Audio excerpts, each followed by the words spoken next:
પણ મારી સાથે એવા એક્સપિરિયન્સીસ થયા છે કે મને એક ઓડિશનના મીટિંગ માટે બોલાવી.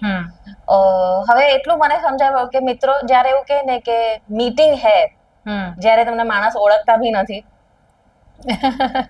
Audition is the only right way. મારા કામ ના વગર તમને મારી સાથે વાત કરીને શું કરશો, યુ નો.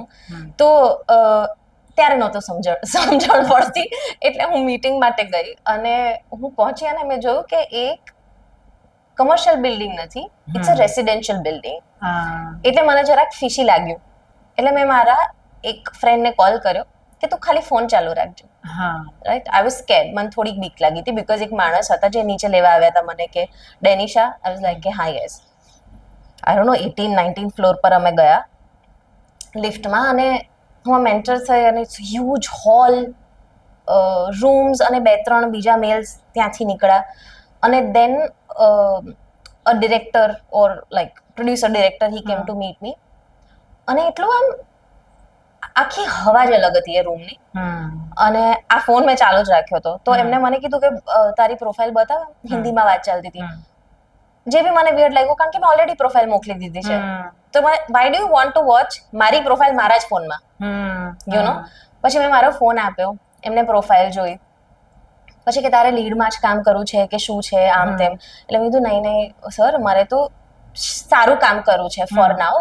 તો લાઈક કે ના પછી છોકરીઓ આવે છે કે એને હું કરણ જોહર પાસે મોકલાવું તો you know they will be like કે ના અમારે તો ખાલી લીડમાં જ કામ કરવું છે. એટલે મને આખી જે વાત હતી, આઈ ડોન્ટ ઇવન નો કે ભાઈ કરણ જોહરને ઓળખતા હતા કે નહીં, પણ તમને આખું સેટઅપ જ તમને ફીલ થાય કે યાર આ જેન્યુઅન નથી.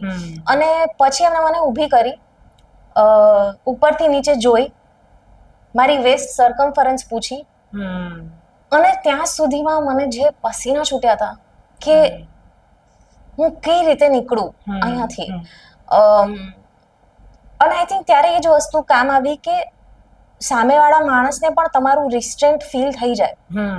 તમે કેટલું એ વસ્તુમાં ગિવ ઇન કરો છો, યુ નો.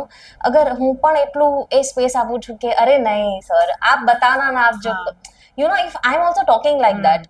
ભલે એ ઘણી વખત મેં જોયું છે કે ઘણા બધા છોકરા છોકરીઓ એ વસ્તુ નાઈવ માં પણ કરતા, એવું નહીં કે એ લોકોનું ઇન્ટેન્શન બી એવું હોય, પણ આઈ થિંક એ વસ્તુ પરથી મે બી સામેવાળા ડિસાઈડ કરતા હશે કે હું આને ક્યાં હવે લઈને જાઉં.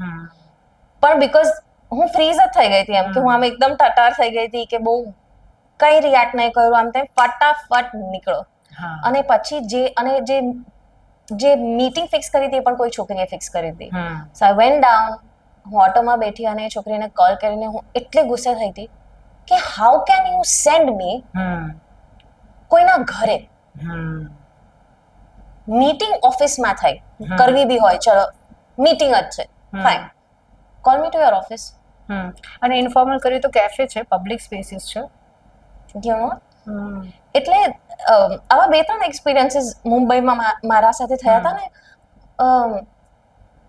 અગેન એ જ કે બીકોઝ મને ક્લેરિટી હતી કે મારે કામ, હું હંમેશાથી મારું પેલું રહ્યું છે કે મને કામ પ્રત્યેનો એટલું પ્રેમ છે, બટ એના માટે થઈને કંઈ પણ મારે હું અનકમ્ફર્ટેબલ હોઉં એવું કરવું પડશે, ગોઈ રહ્યું કામ.